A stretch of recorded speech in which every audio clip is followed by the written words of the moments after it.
નમસ્કાર વિદ્યાર્થી મિત્રો, શ્રી એસએન વિદ્યાલયના ઈ લર્નિંગ પ્રોગ્રામમાં ફરી આપ સૌ વિદ્યાર્થી મિત્રોનું હાર્દિક સ્વાગત છે. તો મિત્રો, આપણે ટેક્સ્ટ બુકમાં યુનિટ 1 આપણે જોયો ચિત્તા સ્ટીયર. પાઠની સ્ટોરી ઓલરેડી આપણે જાણીએ છીએ. પાઠનો આપણે અનુવાદ પણ કરીને આપણે જોયું કે આ પાઠમાં શું આવે છે, અને હવે એના જ આધારે તમારે એક્ઝામમાં છે એ પેરેગ્રાફ પૂછાય છે અને પેરેગ્રાફમાંથી પ્રશ્નો લખવાનો હોય. જો કે તમારે ઇઝી છે, ડાયરેક્ટ ક્વેશ્ચન નથી પૂછાતા, પણ એમાં તમને પેરેગ્રાફ આપવામાં આવેલ હોય છે કે 4 કે 5 લાઇન્સ છે, એમાંથી તમને 2 પ્રશ્ન પૂછ્યા હોય. હવે એ બે પ્રશ્નનો જવાબ એ પેરેગ્રાફની અંદર જ આવી જતો. તો આમ તો ઇઝી થઈ જાય છે, પણ અમુક વાર આપણે એ પ્રશ્નનો જવાબ કદાચ બનાવવાનો પણ આવે. પેરેગ્રાફમાં એનો જવાબ આવી જતો હોય, પણ આપણી રીતે એને બનાવવો પડતો હોય, કાળ વગેરેને ધ્યાનમાં રાખીને, અથવા તો અમુક અંદર નવા શબ્દો ઉમેરીને. તો હવે આજે આપણે જે પેરેગ્રાફમાંથી પ્રશ્નો પૂછાય છે, તો યુનિટ 1 એના આજે મેં પ્રશ્નો અહીંયા લખ્યા છે. તો પહેલાં તો તમે જ્યારે આ વિડીયો સ્ટાર્ટ કરો છો, અત્યારે તમે જ્યાં પહોંચ્યા છો, તો હવે તમે જરા 1 મિનિટ માટે વિડીયો પોઝ કરી લો, અને આજે મેં કંઈ પ્રશ્નો લખ્યા છે એને પહેલાં તમે નોટમાં લખી લો, કે જેથી કરીને તમારે લખવાનું રહી ના જાય. પછી આપણે પ્રશ્નો છે જોઈએ.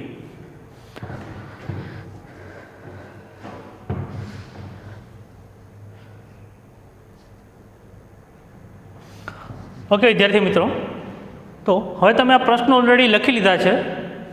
હવે આપણે આ પ્રશ્નો છે એના આન્સર કેવી રીતે કરવાના છે ને આપણે એ જોઈએ કે પેરેગ્રાફમાંથી કેવી રીતે એના આન્સર બને છે. તો અહીંયા જે છે તમારે ટેક્સ્ટ બુક ખોલી રાખવાની છે, કારણ કે તમારે એક્ઝામમાં તો પેરેગ્રાફ આપવાના જ છે, એટલે તમે અંદરથી જોઈને આન્સર કરો તો કાંઈ વાંધો છે નહીં.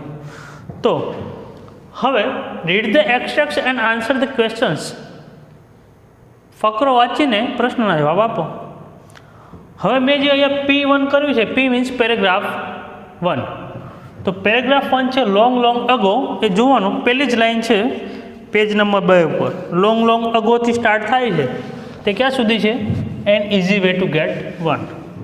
એ ક્યાં પૂરી થાય છે? એક્ઝેક્ટ ચોથી લાઇનમાં એ શબ્દ છે, N easy way to gate 1. ત્યાં સુધીની જે 4 લાઇનનો પેરેગ્રાફ છે, આ પ્રશ્ન નંબર 1, 2 અને 3 આ એમાંથી લેવામાં આવ્યા છે. જો કે બહુ જ ઇઝી પ્રશ્નો છે, અને 4 લાઇન છે માટેમાંથી આપણને 3 પ્રશ્નો પૂછ્યા છે, પણ કયા પ્રશ્નનો કેવી રીતે આન્સર એ આપણે ફકરામાંથી આન્સર આપવાનો છે. ભલે આપણને જાતે ફાવતું હોય છતાં આપણે પેરેગ્રાફમાંથી ટ્રાય કરવાની. એકદમ ડાયરેક્ટ આન્સર લખવાનો બહુ ઉતાવળ ન કરવી.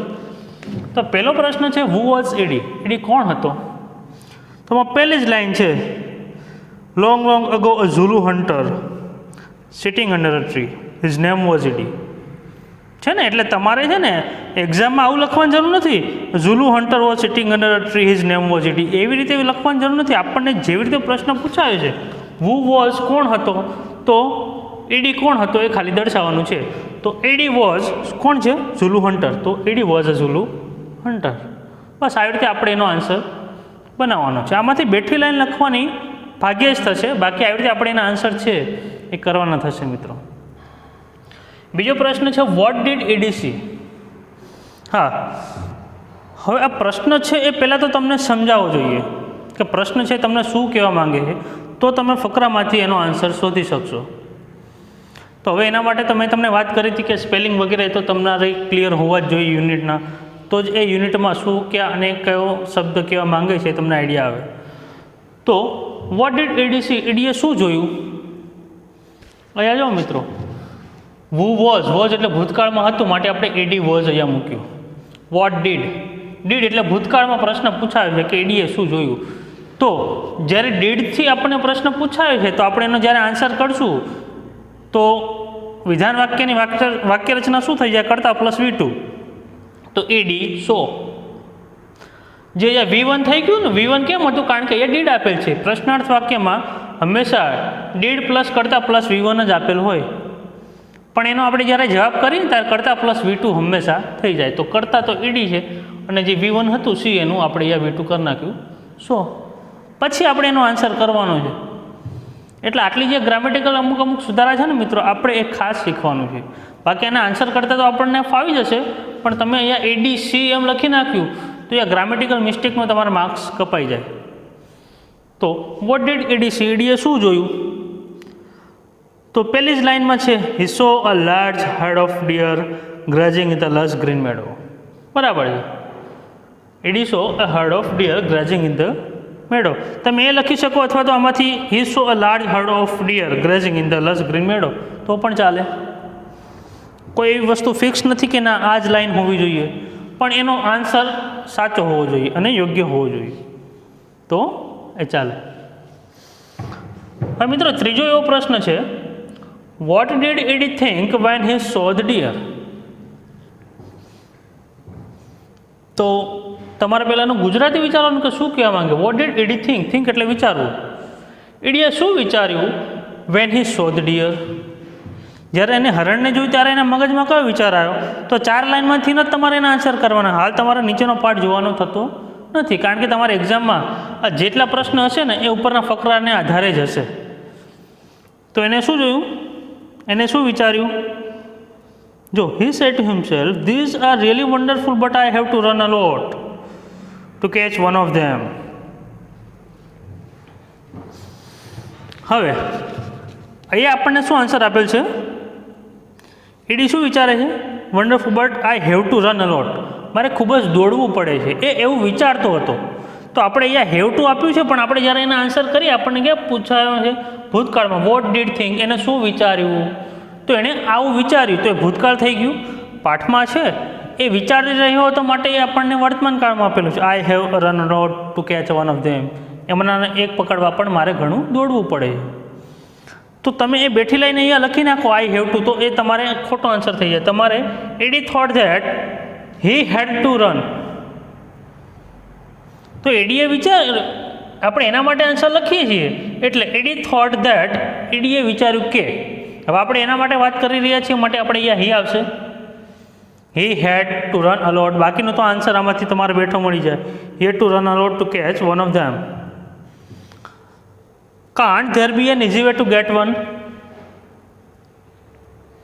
તમે આ આન્સર લખો તો પણ ચાલે, કે શું એવો કોઈ રસ્તો નથી કે હું એમાંના કોઈને આસાનીથી પકડી શકું.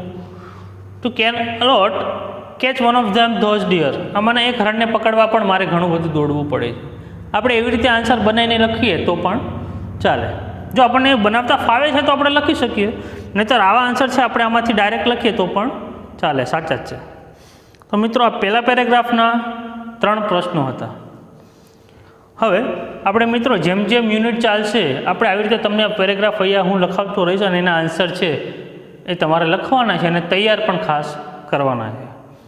કારણ કે તમારી જ્યારે જે આ આપણે એક્ઝામ લઈશું તો હવે પછી એક્ઝામમાં હું તમને આ પ્રશ્નો પણ પૂછીશ અને એ વખતે તમારી જો તૈયારી હશે તો તમારે ડાયરેક્ટ ખાલી વાંચવાના જ રહેશે અને તમને ફાવી જશે.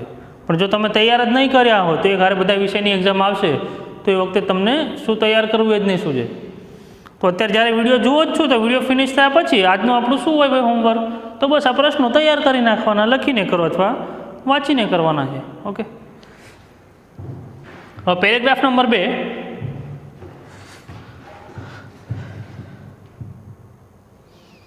સડનલી હી સો અ ફિમેલ ચિત્તા.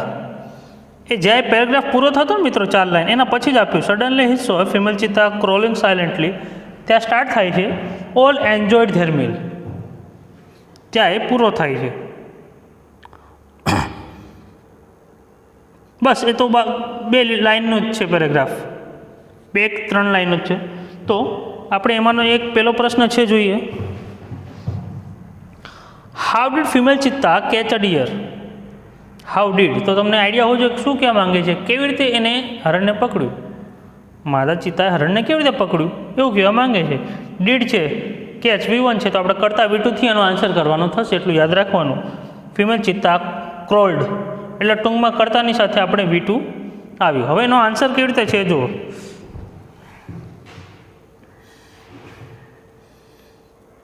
હી saw female cheetah crawling silently closer to the grazing animals.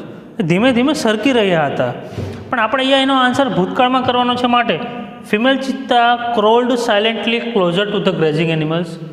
ઓલા જે પશુઓ ચરી રહ્યા હતા ધીમે ધીમે એની પાસે ગયો, ક્લોઝર એટલે વધારે નજીક જવું. And then she left and caught a deer, પછી લિફ્ટ એટલે એને જમ્પ મારી અને હરણને પકડી લીધું.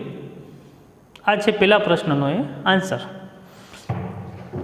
ઓકે, તો મિત્રો આ જે પ્રશ્નો છે આટલા તમે ખાસ પહેલાં લખી લેજો, પછી નેક્સ્ટ વિડીયો જોજો, કારણ કે એમાં તમારા પ્રશ્નો છે બદલાઈ ગયા હશે. આગળ હું બીજા પ્રશ્નો અહીંયા લખીશ.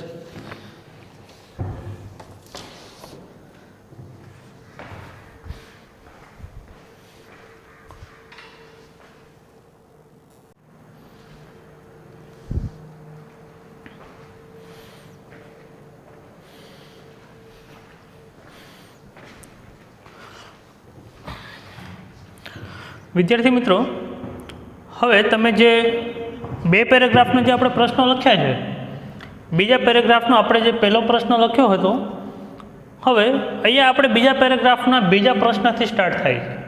એટલે તમે જ્યાં પહોંચ્યા હતા ત્યાંથી જ તમારે અહીંયા સ્ટાર્ટ કરવાનું છે બીજા પ્રશ્નથી. તે ત્રીજા પેરેગ્રાફના પ્રશ્નો અને ચોથો પેરેગ્રાફ અહીંયા સુધી. હવે આપણે પહેલા પેરેગ્રાફનો જે બીજો પ્રશ્ન હતો, with whom did the cheetah enjoy the meal. આ જે માદા ચિત્તો હતો એને કોની સાથે પોતાનું ભોજન છે એ માણે છે. તો આપણો મિત્ર જે બીજો પેરેગ્રાફ હતો એમાંથી આપણે એનો આન્સર કરીએ.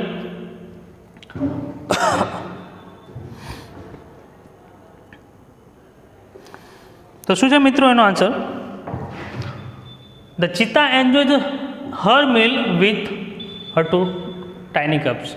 એના બે નાના બચ્ચા સાથે એનું જે ભોજન છે એ આરોગ્ય છે. આ તમે આ પેરેગ્રાફમાંથી જ આનો આન્સર છે એ આપણને મળી જાય. ત્યારબાદ મિત્રો આપણો ત્રીજો પેરેગ્રાફ છે, ઇટ ઇઝ આઈઝ બ્રાઇટન. ત્યાં સ્ટાર્ટ થાય છે. તો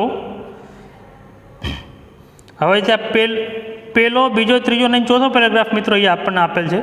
ઇટ ઇઝ આઈઝ બ્રાઇટન ત્યાંથી સ્ટાર્ટ થાય છે અને પૂરો ક્યાં થાય છે? Like their mother. Like their mother, હા, એ પણ બસ 3 લાઈનો જ છે પેરેગ્રાફ. તો હવે એમાંથી આપણે શું પ્રશ્ન મળે છે જોઈએ. Why did Eddie envy the cups.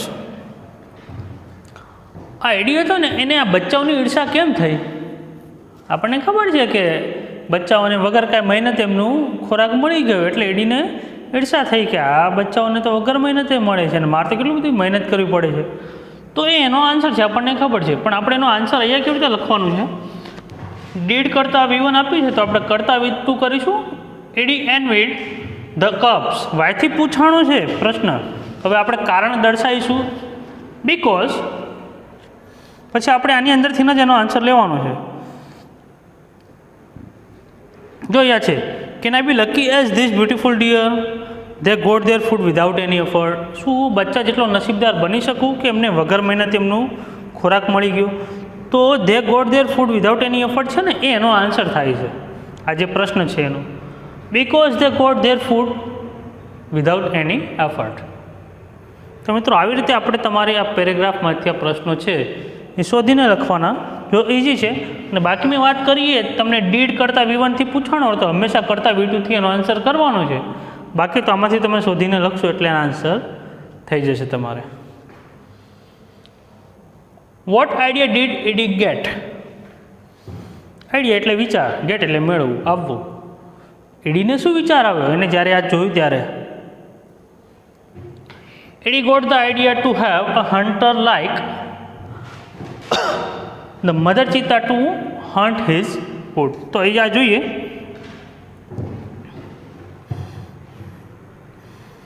Can I have a hunter like this mother. આ જે આપણને પ્રશ્ન દેખાય છે ને, can I have a hunter like this mother, એ એનો વિચાર છે. પણ આપણે અહીંયા આન્સરમાં એને કેવી રીતે લખવાનું છે? અહીંયા ગેટ આઈડિયા છે તો Eddie got the idea to have a hunter like the mother cheetah to hunt his food. એનો ખોરાક માટે કોઈ શિકાર કરી લાવે એવા શિકારીને એને મેળવવાનો વિચાર કર્યો. તો મિત્રો આ છે એ તમારે પેરેગ્રાફ નંબર 3ના પ્રશ્નો હતા. હવે પેરેગ્રાફ નંબર 4,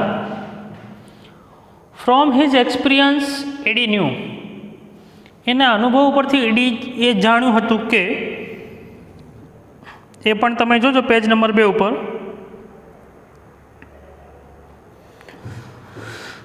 પેરેગ્રાફની પહેલી લાઈન એવી છે, he decided to follow the cubs and steal one, એ પહેલી લાઈન છે અને એની પછી ફ્રોમ હિઝ એક્સપિરિયન્સ આપેલું છે.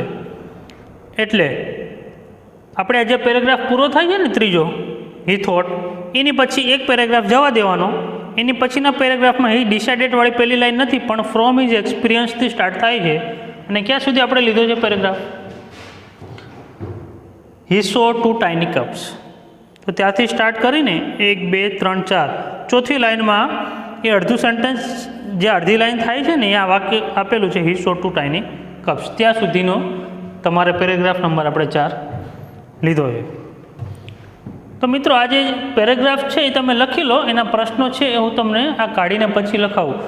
તો ખાસ જ્યારે પણ હું તમને કહું ત્યારે તમે સાથે લખતા જાઓ.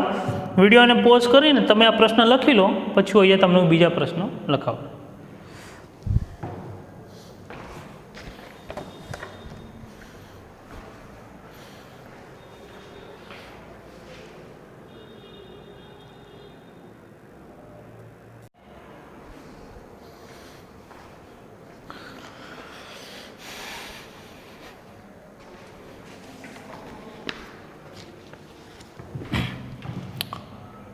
ઓકે વિદ્યાર્થી મિત્રો, હવે આપણે જે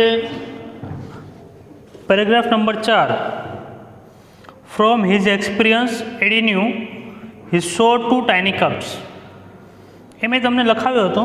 હવે પેરેગ્રાફ આપણે લખ્યું ક્યાંથી ક્યાં સુધી છે, પણ એના જે પ્રશ્નો છે ને મેં અહીંયાથી સ્ટાર્ટ કર્યા છે. તો એમાં 3 પ્રશ્નો નીકળ્યા છે.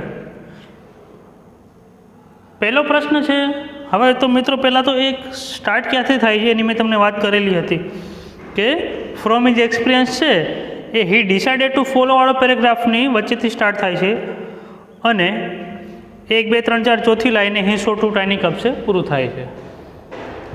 તો એમાંથી કયા પ્રશ્નો નીકળે છે મિત્રો આપણે એ જોઈએ. તો પહેલો પ્રશ્ન છે, why was it not dangerous for Eddie to steal a cup? કે એડીના માટે આ બચ્ચા ચોરવા એ ડેન્જર જોખમ શા માટે ન હતું? એવો પહેલો પ્રશ્ન છે. તો પહેલા જ પ્રશ્ન આપણે પેરેગ્રાફની પહેલી લાઇનથી સ્ટાર્ટ થાય છે. From his experience Eddie knew that cheetah never attacks a man, therefore it was safe to steal a cub. એ આન્સર તમારે એકદમ ક્લિયર આમાં થઈ જાય છે. આપણે કેવી રીતે લખ્યું છે? From his experience Eddie knew that cheetah never attacks a man and so it was not dangerous to steal a cub. આવી રીતે તમે આન્સર બનાવો તો પણ ભલે, આમાં જે આપેલી લાઈન છે લખો તો પણ ચાલે. તમને જે ઇઝી પડે એ રીતે તમારે એનો આન્સર લખવાનો છે. બીજો પ્રશ્ન છે, what did the mother cheetah do in the evening?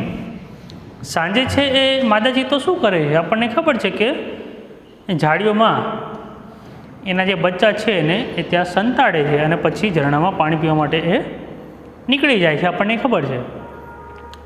તો હવે આપણે એનો આન્સર કેવી રીતે બનાવે છે?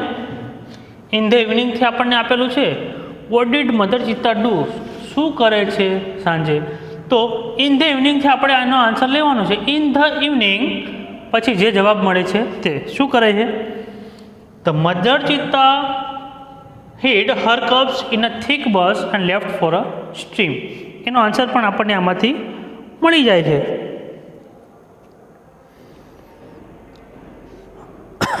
છે ને અહીંયા એટ ધ સનસેટ લખ્યું છે એટલે સાંજના સમયની જ વાત છે. Mother cheetah hid her cubs in a thick bush and left for a stream. બેઠો આન્સર મળે છે. ખાલી આપણે જે પેલું છે ઇન ધ ઇવનિંગ ત્યાંથી જવાબ સ્ટાર્ટ કરીને આમાંથી આન્સર આપણને મળી જાય છે. મિત્રો બધા જ પ્રશ્નોના જવાબ એકદમ ઇઝી જ હોય છે. ખાલી ફક્ત આપણે એને કેવી રીતે આન્સર કરવો ને ખાલી એ જ આપણે શીખવાનું છે. બાકી ફકરા તો આપણને ઓલરેડી આપેલા જ હોય છે. આના પ્રશ્નોના આન્સર કરવા ને એ આપણા માટે એક ખૂબ જ આસાન થઈ પડે છે. હવે મિત્રો ત્રીજો પ્રશ્ન છે, what happen when the mother cheetah left for a stream? જ્યારે માદા ચિત્તો છે એ બચ્ચાને ઝાડીમાં સંતાડીને પાણી પીવા જાય છે ત્યારે શું બને છે? વોટ હેપન, શું બને છે એવો પ્રશ્ન પૂછ્યો.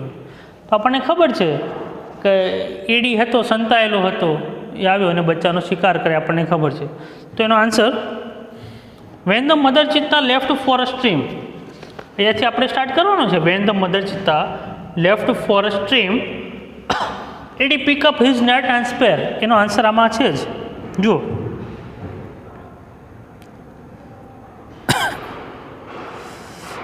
છે ને, ધ હન્ટર પિક્ડ, હન્ટર એટલે એડીની વાત છે.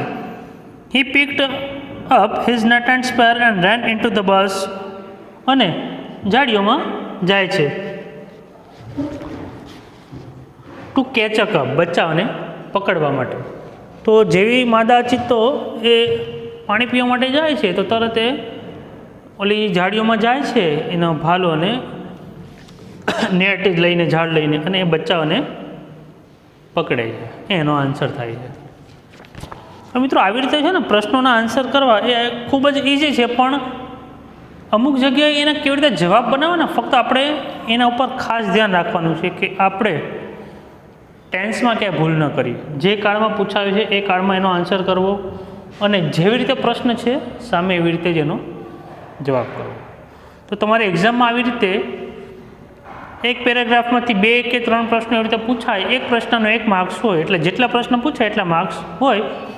તમારે જે કંઈ યુનિટ હશે એ દરેક કોઈના કોઈ યુનિટમાંથી તમારે આવી રીતે એક પેરેગ્રાફ હશે એક યુનિટમાંથી, એનાથી વધારે તો નહીં જ હોય. કદાચ એવું બને કે એ યુનિટનો ફકરો ન પણ હોય, પણ વધુમાં વધુ એક જ પેરેગ્રાફ એક યુનિટમાંથી પૂછાય તો તમારે એક પાઠમાંથી 1 કે 2 કે 3 પ્રશ્નનું તમારે પૂછાતું હોય આ પ્રશ્ન માટે. પણ કયું પૂછાય નક્કી ન હોય, એના માટે આપણે આખા પાઠના બધા જ પેરેગ્રાફ અને બધું જ આપણને એનો એ આઈડિયા હોવો જોઈએ મિત્રો. તો આપણે જો કે અહીંયા હાલ આપણા 4 પેરેગ્રાફ કમ્પ્લીટ જોયા છે. હવે આપણે મિત્રો બાકીના જે પેરેગ્રાફ છે અને બાકી જે તમારે પ્રશ્નો વગેરે કંઈ પૂછાય છે એના માટે હવે આપણે નેક્સ્ટ વિડીયોમાં જોઈશું. આ જે મેં કાંઈ અત્યારે તમને લખાયા છે ને એ પેરેગ્રાફ તમારે લખીને વ્યવસ્થિત તૈયાર કરવાના છે મિત્રો. જો તમે લખીને તૈયાર કરશો તો સ્પેલિંગ વગેરેમાં ક્યાંય તમારી ભૂલ થતી હોય ને તો તમે જોશો એટલે એ તમને સોલ્વ થઈ જશે. પણ વાંચીને તૈયાર કરશો તો લખતી વખતે તમારે અટકવાનું થશે.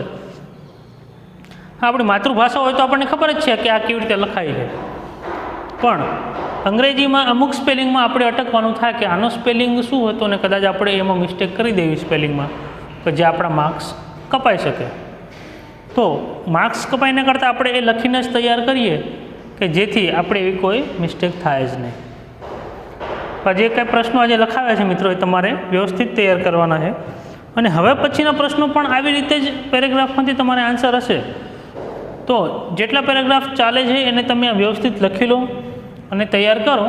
કેવી રીતે આન્સર કર્યા છે એ ખાલી તમારે આ વિડીયોમાંથી શીખવાનું કે આના આન્સર આવી રીતે બને, અને આ જવાબનું આ જે પ્રશ્ન છે આવું કહેવા માંગે છે અને એનો જવાબ આવી રીતે બને. ખાલી તમારે એટલું શીખવાનું, બાકી એના જવાબ તમારે તૈયાર કરવાના થાય. અને જો પાઠમાં વ્યવસ્થિત ધ્યાન હોય તો એ આપણને યાદ જ રહી ગયા હોય.